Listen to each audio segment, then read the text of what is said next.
Rods and reels. Let's hit it.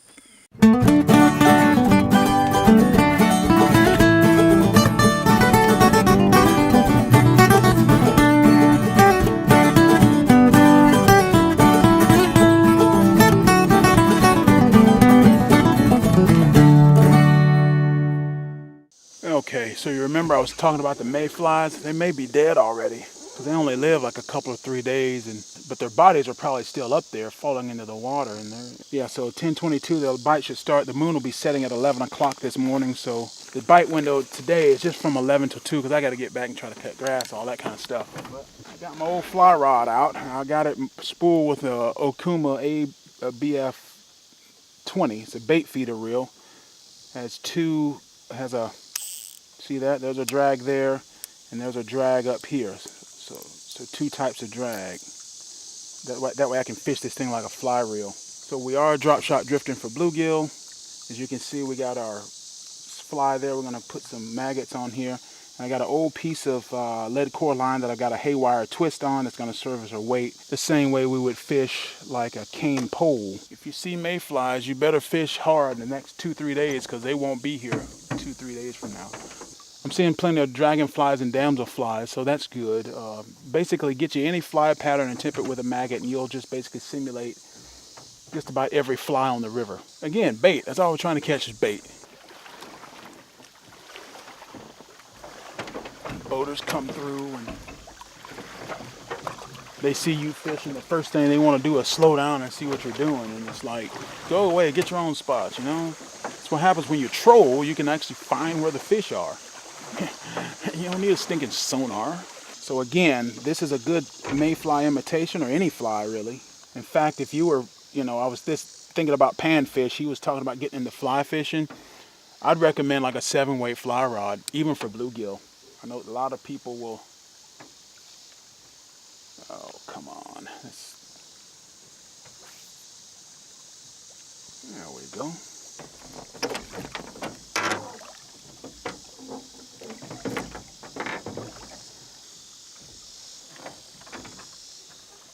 So we cast it out, you flip that open, and we can just hold this line in hand, just like hand lining. I'm above Davis Creek here on the Black Warrior River, and we're just trying to slowly sort of drift maybe back down toward the creek, mouth of the creek. Now Davis Creek is a different creek than the creek you've seen me run on the river. That's Blue Creek, which is a completely different creek. This is Davis Creek, a couple miles down, about 2-3 miles down or something.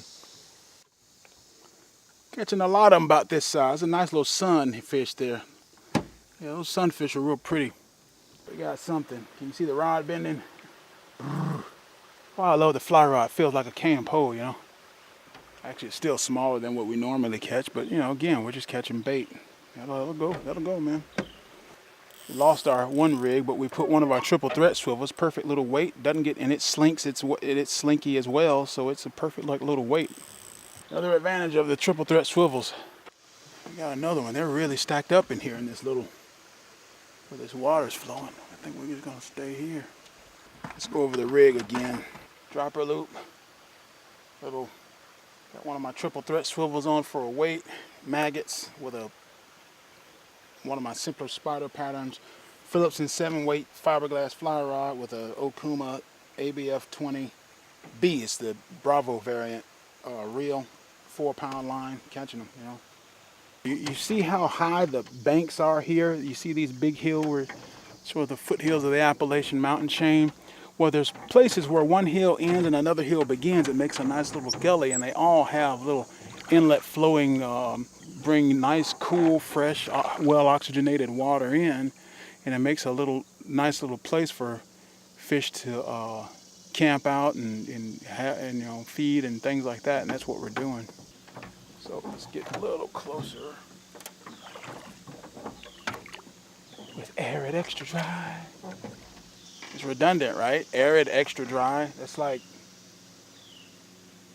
saying water's wet. I mean, it's like, what? People don't buy based on logic. Don't I know it? Another reason I hate rod and reel. See, tangles and hand lines are, I can understand.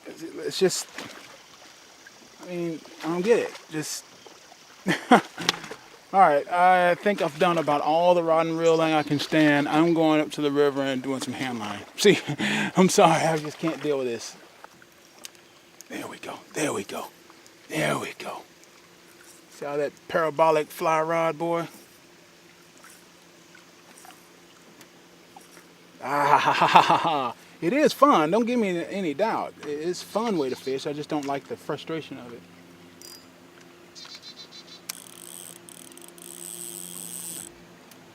There we go, fellas.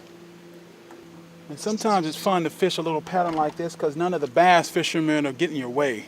They want to punch a button on their computer screen and think that's going to make them catch fish, and all they do is spend lots of money. Which I think that's the real reason why most people fish. They just want to spend lots of money. They don't actually want to catch any fish. They just want to spend lots of money. You know. But you just don't see people doing the things necessary to actually catch the fish. They spend their time just spending money and coveting after more gear, but not actually developing their skills as a fisherman. Time on water. Rod and reel is not my favorite way to fish. I don't like doing it at all. But yet, after seeing all those mayflies, I knew I had to go get my fly rod out. All right, this is a pattern where a hand line wouldn't do me a lot of good. I mean, I guess I could put a casting line up and do it, but it'd be just a lot easier to do it with the fly rod here. See if we can't underhand it. Yep, and just because really a cane pole would be like the perfect cane pole is like really the perfect way to fish this pattern I'm in right now. And we may have caught the most aggressive fish out of this particular little. So as you can see, man, the mayfly bite is already over. Just those 2 or 3 days, that was it. That's all they live, and if you miss it, you just miss it. But there's plenty of dragonflies, there's plenty of damselfly nymphs, so all those of you who are wanting to still fly fish on the Blackwater or wherever, there's still plenty of good fishing. But again, the mayfly bite's already over, just that fast. That's amazing. But anyway, motor's still running well. We better get off this water. These cumulonimbus clouds are starting to form up, and a lot of people like, oh, it's so pretty, these clouds, you know, it's all puffy. No, these clouds are like evil. They're like death. And these are kind of clouds that'll ground a 737, you know. But anyway, we only had about a 2-hour window to fish today, you know. And that was when the moon was setting at that time. But anyway, there we go, man. Rod and reel fishing. Probably the only time you're going to see me do that this year. See you next week. Or whenever. Hope you like the video, man. If you like what I'm doing, subscribe. You can also watch a couple other videos I've got hovering around here somewhere. Or if you want to support what I'm doing, you can always go to my website, Amazon, or eBay to get some of the Black Warrior Lures products that I sell. And that's it, my friends. I'll see you next time.